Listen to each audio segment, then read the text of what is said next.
కర్నూలు నగరంలోని శ్రీ లక్ష్మీ పాఠశాల పేరును ఉపయోగించుకుంటే చట్టపరమైన చర్యలు తీసుకుంటామని శ్రీలక్ష్మి పాఠశాల కరెస్పాండెంట్ శేషన్ హెచ్చరించారు. నగరంలోని ఎన్ఆర్పేటలోని శ్రీలక్ష్మి పాఠశాలలో ఏర్పాటు చేసిన విలేకరుల సమావేశంలో ఆయన మాట్లాడారు.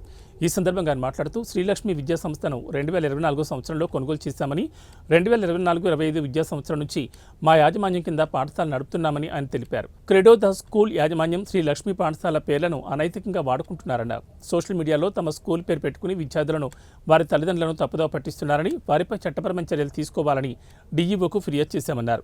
శ్రీ లక్ష్మీ పాఠశాలల పేరును క్రెడో ద స్కూల్ యాజమాన్యం వాడుకున్నట్లయితే ఆ యాజమాన్యంపై చట్టరీత్యా చర్యలు చేపట్టగలమని హెచ్చరించారు. ఆహ్వానాన్ని మన్నించి విచ్చేసిన దాన్ని కూడా శ్రీలక్ష్మి క్రెడో స్కూల్ అని రాశారు. దాన్ని కూడా ఎలాంటి రికగ్నిషన్ లేదు. స్పందించి మేము దీని మీద యాక్షన్ తీసుకుంటామని కూడా చెప్పారు. నా పేరు పి శేషన్న. నేను సర్వేపల్లి విద్యా సంస్థల యొక్క కరస్పాండెంట్ని. నేను శ్రీలక్ష్మి విద్యా సమాజం అనే సంస్థని టేక్ ఓవర్ చేసి అప్పచెప్పడం జరిగింది. మా అబ్బాయి శ్రీలక్ష్మి విద్యా సంస్థని చూస్తుంటాడు. అయితే రీసెంట్గా మేము తీసుకున్న తర్వాత కొన్ని శుద్రశక్తులు అనైతిక విలువలు లేనటువంటి వాళ్ళు శ్రీలక్ష్మి విద్యా సమాజంలో ఉన్నటువంటి శ్రీలక్ష్మి స్కూల్ యొక్క పేరును వాడుకొని తప్పుదోవ పట్టిస్తున్నారు పబ్లిక్ని. కాబట్టి దయచేసి వాళ్ళ మీద మేము ఖచ్చితంగా చట్టపరంగా చర్యలు తీసుకుంటామని కూడా పాత్రికేయ ముఖంగా కూడా మేము తెలియజేస్తున్నాం. అలాగే దీనికి సంబంధించినటువంటి ఇన్ఫర్మేషన్ అంతా కూడా డిఓ గారికి సబ్మిట్ చేయడం జరిగింది.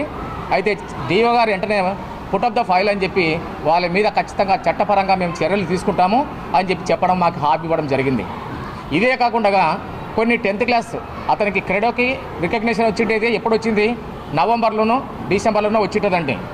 అయితే 10th క్లాస్ ఎగ్జామినేషన్కి నామినల్ రూల్ ఫార్వర్డ్ చేశారు క్యాండిడేట్స్ని. మరి ఎటు నుంచి ఫార్వర్డ్ చేస్తారంటే టీసీ లేకుండా స్టూడెంట్స్ లేకుండా 140 మంది స్టూడెంట్స్ని ఫార్వర్డ్ చేస్తారు. ఎలా చేస్తారు?